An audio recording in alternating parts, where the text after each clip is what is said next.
إن الحمد لله نحمده ونستعينه ونستغفره ونعوذ بالله من شرور أنفسنا وسيئات أعمالنا. من يهده الله فلا مضل له ومن يضلل فلا هادي له، وأشهد أن لا إله إلا الله وحده لا شريك له، وأشهد أن محمدا عبده ورسوله صلى الله عليه وعلى آله وأصحابه أجمعين. يا أيها الذين آمنوا اتقوا الله حق تقاته ولا تموتن إلا وأنتم مسلمون. يا أيها الناس اتقوا ربكم الذي خلقكم من نفس واحدة وخلق منها زوجها وبث منهما رجالا كثيرا ونساء، واتقوا الله الذي تساءلون به والأرحام إن الله كان عليكم رقيبا. يا أيها الذين آمنوا اتقوا الله وقولوا قولا سديدا يصلح لكم أعمالكم ويغفر لكم ذنوبكم، ومن يطع الله ورسوله فقد فاز فوزا عظيما.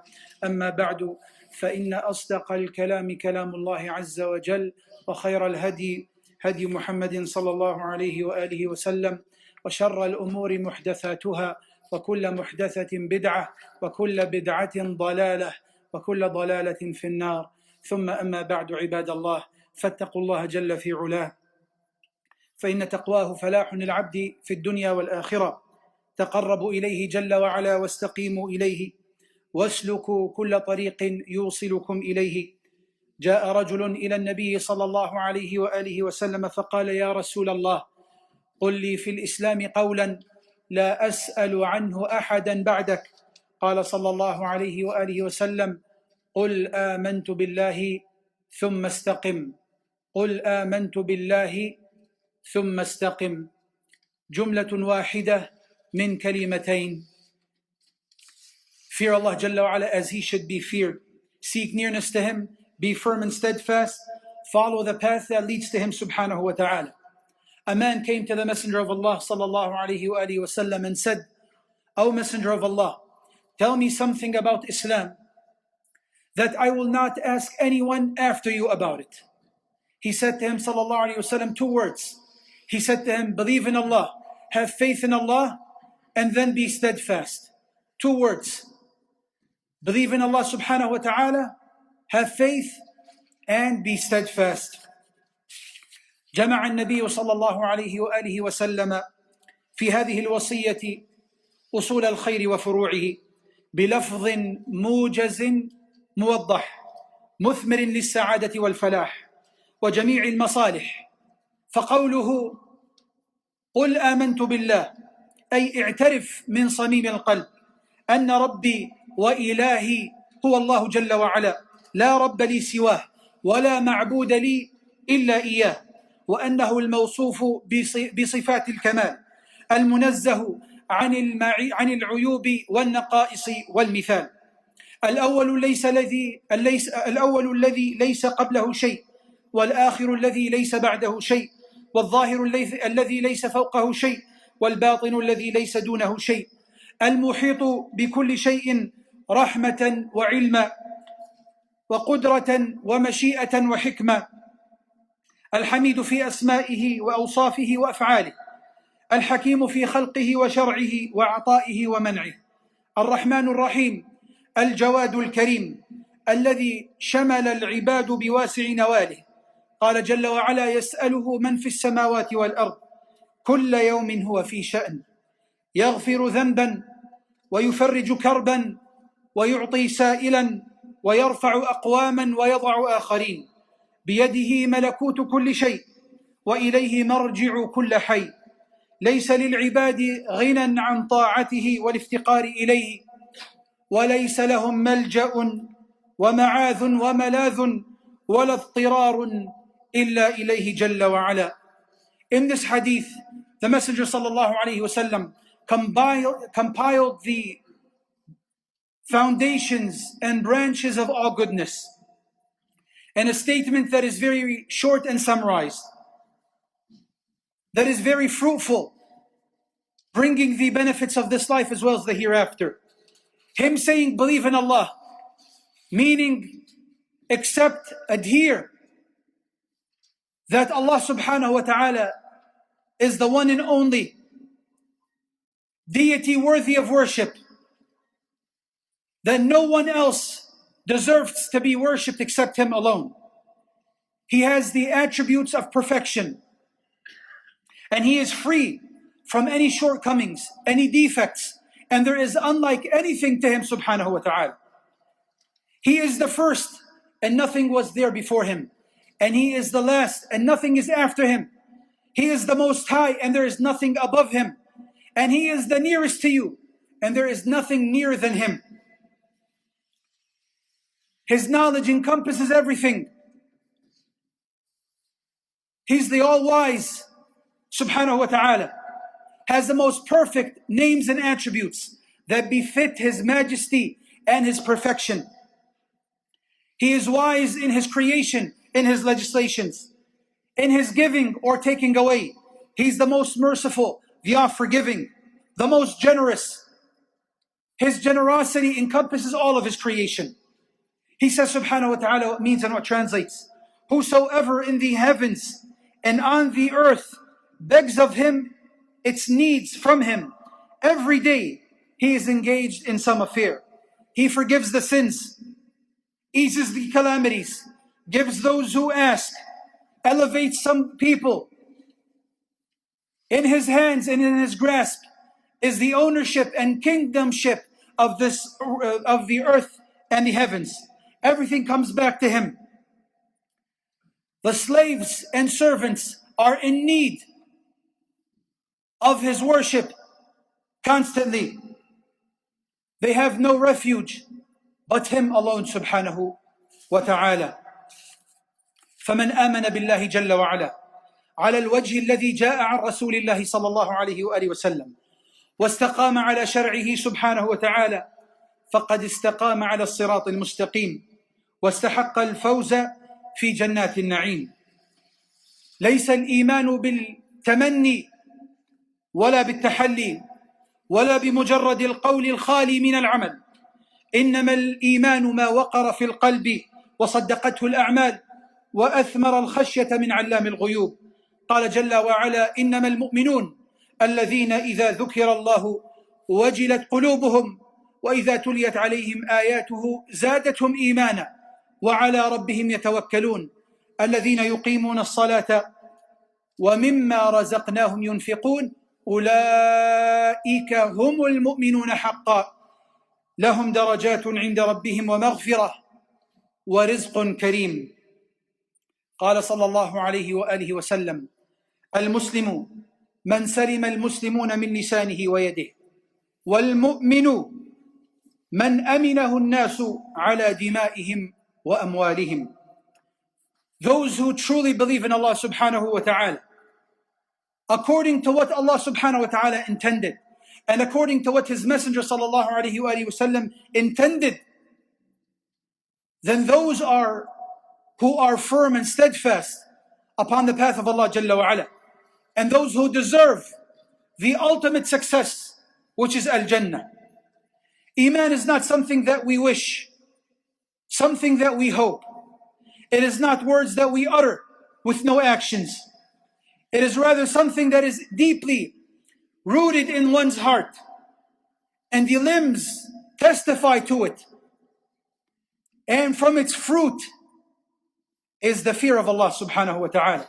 Allah Jalla wa Ala says in the beginning of Surah Al-Anfal that the true believers are those when Allah subhanahu wa ta'ala is remembered or mentioned, it strikes fear in their hearts. And if the ayat of Allah Jalla wa Ala are recited upon them, it increases their faith, it increases their iman, and they put their trust and tawakkul upon Allah subhanahu wa ta'ala. They establish the salah, and they give in charity from what we have given them. Verily, those are the true believers. For them are high ranks and levels, forgiveness, and the ultimate success, which is Al-Jannah. And in the authentic hadith, the Prophet ﷺ says, the Muslim, the true Muslim, is the one whom the Muslimin are protected from his tongue and his hand. And the believer, the mu'min, is the one whom the people are safe in their wealth as well as in their blood. أسأل الله جل في علاه أن يوفقنا وإياكم لخالص الأقوال والأعمال، وأن يوفقنا لما يحبه ويرضاه.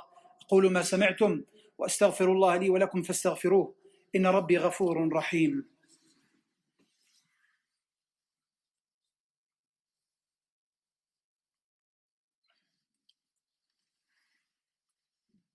الحمد لله رب العالمين الرحمن الرحيم مالك يوم الدين، وأشهد أن لا إله إلا الله وحده لا شريك له، وأشهد أن محمدا عبد الله ورسوله صلى الله عليه وعلى آله وأصحابه أجمعين. أما بعد عباد الله، تمام الاستقامة بمعرفة الخير والاجتهاد في فعله، ومعرفة الشر والاجتهاد في تركه. فليجاهد العبد نفسه في تحقيق التقوى، ويستعين بالملك الأعلى، ويسأل الله جل وعلا الثبات إلى الممات، وأن يحفظه الله جل وعلا من فتن الشبهات والشهوات. قال الله جل وعلا: إن الذين قالوا ربنا الله ثم استقاموا تتنزل عليهم الملائكة، يعني عند موتهم، ألا تخافوا ولا تحزنوا وأبشروا بالجنة التي كنتم توعدون.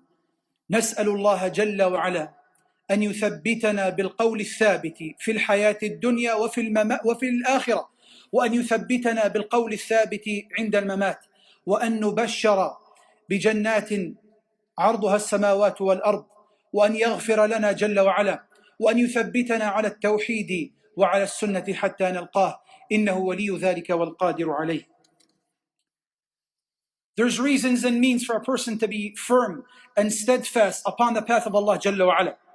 And that is by seeking the path of goodness and doing righteous good deeds in abundance. Yet at the same time, refraining from everything that is evil. Staying away from the path of evil. A person is to strive in doing righteous good deeds, in fulfilling at-taqwa, righteousness and piety. And a person is to seek the assistance and help of Allah Jalla wa Ala.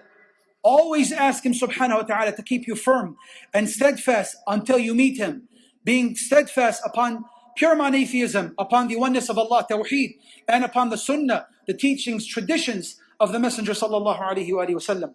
Therefore Allah subhanahu wa ta'ala says in Surah Fussilat, He says subhanahu wa ta'ala, it means those who say our Lord is Allah, and they are firm, steadfast upon it, the malaika will descend upon them at the time of death, saying to them, do not fear, do not grieve. And for you, glad tidings of Al-Jannah, what you were promised with, the ultimate success, the ultimate delights of Al-Jannah. That's what counts, ya ikhwah. Being steadfast and firm until you meet Allah subhanahu wa ta'ala. Not what happened in the past, that you used to pray in the masjid and you used to do this and you used to give charity and you used to fast Mondays and Thursdays. That's not what counts. What counts is that you're firm and steadfast upon it until the time of death comes. We ask Him subhanahu wa ta'ala to keep us from those who are true believers and steadfast upon the tawheed and upon sunnah until we meet Him. اللهم اغفر لنا ما قدمنا وما أخرنا وما أسررنا وما أعلنا وما أنت أعلم به منا، أنت المقدم وأنت المؤخر، لا إله إلا أنت. اللهم يا ربنا نسألك بأسمائك الحسنى وصفاتك العلى أن تثبتنا على التوحيد وعلى السنة حتى نلقاك، وأن تدخلنا الفردوس الأعلى من الجنة بغير حساب ولا سابقة عذاب. اللهم يا عزيز يا رحمن يا رحيم ارفع عنا هذا الوباء، اللهم ارفع عنا الوباء والغلا والربا والزنا والزلازل والمحن وسوء الفتن ما ظهر منها وما بطن. اللهم يا ربنا احفظ إخواننا أهل السنة في كل مكان، اللهم احفظهم بحفظك، اللهم أنزل عليهم فرجك، اللهم انصرهم ولا تنصر عليهم، وارحمهم يا رب العالمين. اللهم فرجك القريب بإخواننا، اللهم انصر من نصر الدين، واخذل من خذله يا رب العالمين. واخذل من خذله يا رب العالمين. اللهم انصر كتابك وسنة نبيك صلى الله عليه وسلم. اللهم يا ربنا ردنا إلى دينك ردا جميلا، ردنا إلى دينك ردا جميلا، ردنا إلى دينك ردا جميلا. اللهم يا ربنا احفظ مقدساتنا من كيد الكائدين ومن عبث العابثين. اللهم احفظ مكة المشرفة والمدينة النبوية والأقصى المبارك. اللهم يا ربنا احفظ المسجد الأقصى وأهله، احفظه يا رب العالمين من نجاسة النجسين يا رب العالمين. اللهم طهره، اللهم طهره يا رب العالمين. اللهم يا ربنا إنهم لا يعجزونك. اللهم أرنا فيهم عجائب قدرتك يا رب العالمين.